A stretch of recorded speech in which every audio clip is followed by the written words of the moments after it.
Com a chegada dos filhos existe um renascimento. A gente realmente vive uma iniciação em vida.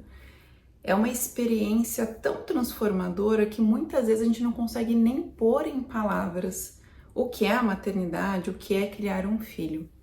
E agora, mãe do Noah e do Ben, depois de quase 4 anos nessa jornada de maternidade, eu observei algumas relações na minha jornada espiritual, no meu desenvolvimento, junto com a maternidade. Eu resolvi compartilhar com você, tanto para você que é mãe, mesmo para você que não é, você que é pai, você que pensa em ter filhos, mas mesmo que você não tenha essa experiência, eu acho que esse aprendizado pode expandir a sua perspectiva sobre Deus. Quando eu li o livro Kybalion, eu aprendi sobre a lei de correspondência, onde toda vez que a gente quer entender algo que está em um outro plano ou está numa camada muito superior ao nosso entendimento, a gente usa o espelhamento do microcosmos para o macro. Então, quando a gente olha para o nosso universo interno, a gente entende o universo externo. Eu percebi que com Deus tem muito essa semelhança. Então, já que Deus é um pai, tem esse papel de nós estarmos no lugar de filhos espirituais. Quando a gente olha para a paternidade, para a maternidade humana, a gente consegue ter uma pequena dimensão, nem se compara, lógico, com o amor e com a consciência divina, mas a gente consegue ter uma pequena projeção do que é a relação espiritual entre Deus e o homem. Eu separei aqui 3 reflexões de muitas, durante a maternidade, para você espelhar na sua vida. A primeira delas é que eu tenho muito mais satisfação, eu tenho muito mais alegria em ver os meus filhos sendo sinceros, honestos, do que perfeitos. Ou seja, quando eles erram, fazem alguma coisa que eles sabem que não deveriam estar fazendo, eu prefiro muito mais que ele fale: mamãe, eu fiz tal coisa, assumindo a responsabilidade, reconhecendo que ele errou, se arrependendo daquilo, do que ele mentir, omitir, fingir que não fez e ser uma criança perfeita sem erros. Eu não tenho expectativa que meu filho nunca erre. Então, fazendo essa projeção com o amor divino, que é muito maior do que o amor materno e paterno, porque o nosso amor continua sendo condicionado aqui na Terra, a gente pode entender que Deus não espera da gente perfeição. Eu vejo muitas pessoas se afastando de uma conexão espiritual porque elas não se sentem dignas, elas se sentem tão falhas, tão pequenas, tão pecadoras, pessoas com tantos defeitos que elas têm vergonha de orar, de conversar com Deus, de se conectar do seu jeito. Porque por muito tempo elas ouviram que elas estão erradas, que elas não são aceitas, que elas não são pertencentes ao amor divino.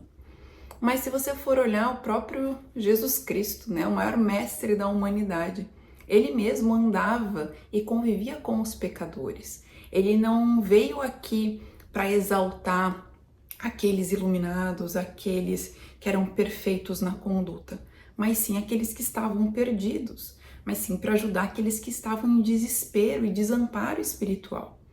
Então, quando a gente olha para a maternidade e reflete isso na nossa vida, a gente tira um peso, sabe? Eu, por muito tempo, não orava porque eu falava: mas eu não sei orar direito, ou quando eu começo a orar eu não me sinto conectado. A partir do momento que eu entendi que, assim como eu conheço o coração dos meus filhos, Deus conhece muito mais o meu. Então ele não quer que eu fale algo que ele não sabe, ele só quer que eu seja sincera. Até quando eu tô questionando a existência dele, quando eu tô com pouca fé, quando eu sinto que eu fui abandonada espiritualmente, até isso ele sabe. Então quando eu oro de maneira sincera e eu falo: Deus, Pai, eu não sei o que fazer. Eu confiava nessa energia, confiava que isso ia acontecer, deu errado, agora minha fé diminuiu, eu não tô conseguindo me conectar com você, eu não tô conseguindo me conectar espiritualmente, eu fiz tal coisa, eu tô arrependida. Quando eu converso com honestidade mesmo, com meu coração puro e não de uma maneira decorada, falar por falar, sem intenção, sem presença, tudo mudou. A minha relação espiritual expandiu demais. E é isso que eu convido você a fazer. Às vezes você se sente muito distante desse pai porque você está querendo ser um filho perfeito, sendo que na verdade Deus não espera isso de você, porque Ele te fez. Ele sabe que você não é perfeito, Ele sabe que você é falho, mas Ele espera honestidade, lealdade, sinceridade. E quanto mais essas virtudes você cultivar na sua vida, mais conectado você vai se sentir, mais amado você vai se sentir, porque essas são características naturais desse relacionamento. E eu não tô falando aqui que você não deve fazer uma oração como um Pai Nosso, uma Ave Maria, ou Ponopono, enfim, de São Francisco de Assis. As orações têm muito poder, principalmente orações que são repetidas ao longo do tempo. Elas criam egrégoras espirituais muito fortes. O que eu tô dizendo é que muitas pessoas não tentam se conectar porque ficam congeladas. Elas parecem um robô, assim, fazendo um script espiritual, sendo que isso muitas vezes rouba essa conexão genuína, essa entrega. Então, ao invés de querer ser perfeito e fingir que você é alguma coisa perante os olhos de Deus, resolva ser sincero e depois você me conta o que acontece na sua vida espiritual. Já o segundo ensinamento é que silêncio não é sinônimo de ausência. Às vezes a gente pede por uma resposta, faz uma oração, ou tá desesperado querendo que Deus nos dê um sinal, nos dê uma direção do que a gente precisa fazer, e a gente se depara com o silêncio. E o silêncio tem muitas camadas. Você que é meu aluno do portal tem uma aula que eu falo só sobre o silêncio de Deus. Mas de qualquer forma, eu gosto muito de mais uma vez usar esse espelhamento, essa lei de correspondência enquanto mãe. Muitas vezes eu tô vendo os meus filhos vivendo um desafio. Então, às vezes eles precisam fechar o sapato. Tá ali naquele desafio e é algo que eu como mãe, alguém de fora, alguém que tem experiência naquilo, eu sei que ele é capaz. Eu acompanhei o desenvolvimento dele, eu sei que ele consegue. Mas eu sei que se eu ficar interferindo o tempo todo na dificuldade dele, eu não vou abrir espaço para ele se desenvolver. E quando ele não conseguir fazer algo, eu também não tô dando oportunidade para ele reconhecer que ele precisa de mim. Entende? Que um pai quer que o seu filho reconheça o seu verdadeiro poder, que ative a sua responsabilidade. Com Deus é a mesma coisa. Nós somos dependentes de Deus. Sem a energia de Deus, sem a consciência, sem o amor divino, a gente não é nada, a gente é só pó. Mas existe uma parte humana que precisa ser vivida para o nosso desenvolvimento e evolução espiritual. Então, muitas vezes Deus não te dá a resposta, porque esse silêncio em si é uma resposta. Esse silêncio, sim, é, olha, agora não. Agora eu não vou intervir, agora é com você. Chegou a hora de você praticar, de você se desenvolver, de você se provar. Ou às vezes chegou a hora de você ver na prática que você não é capaz de fazer tudo sozinho. E aí então reconhecer aquilo que você precisa de mim, que você é um ser limitado e eu sou um ser infinito. E isso é muito diferente de um castigo, não é um silêncio punitivo querendo que você sofra, mas sim para que você ganhe mais consciência de tudo aquilo que pode ser visto e aprimorado perante uma dor, perante um desequilíbrio, perante uma fase desafiadora. Então, as pessoas confundem muito o silêncio com a ausência. Então, Deus não está me respondendo, é sinal que Ele não existe, ou que Ele não me escuta, que eu não sou merecedor de uma resposta. Sendo que o silêncio é a resposta. Você só precisa interpretar ele de uma outra maneira.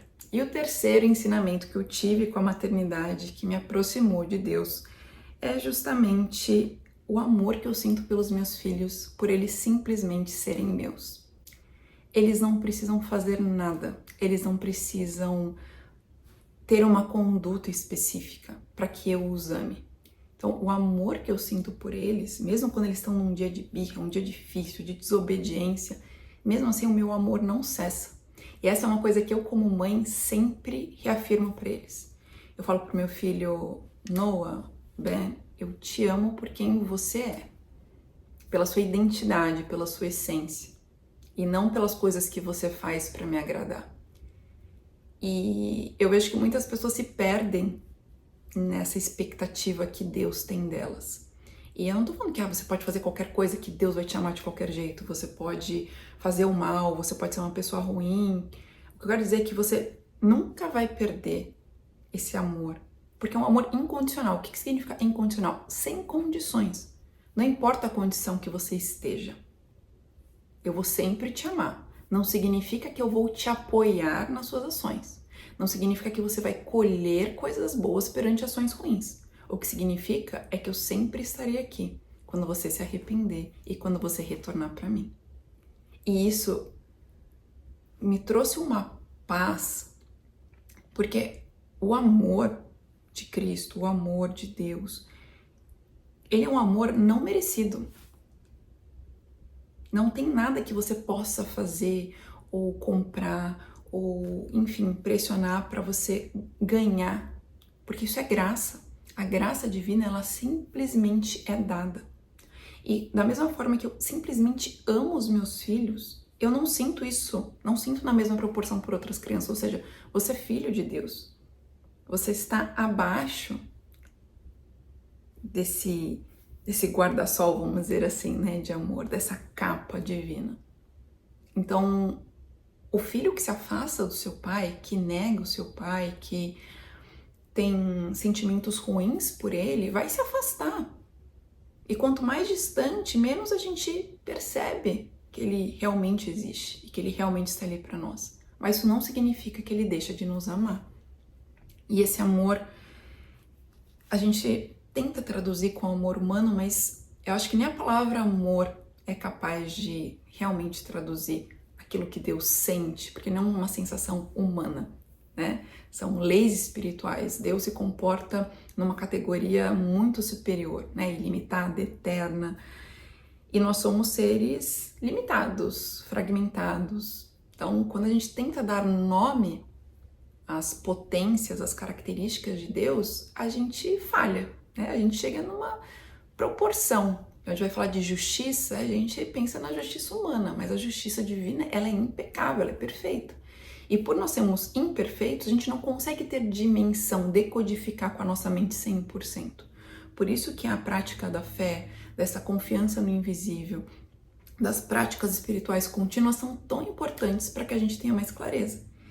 E a partir disso, eu espero que você tenha essa reflexão no seu coração, de ser mais sincero e honesto com Deus antes de querer ser perfeito, de reconhecer que o silêncio dele não é ausência e de entender que ele vai sempre te amar.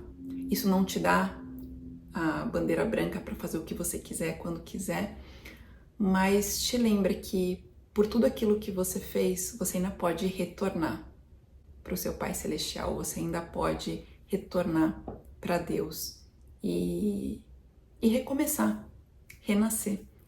Assim como nós renascemos muitas vezes ao longo da vida, na vida espiritual você também tem esse direito, você também tem essa possibilidade. Não é sobre a quantidade de coisas ruins que você fez no passado, mas sim pela quantidade de arrependimento, verdade e vontade de renascer no presente.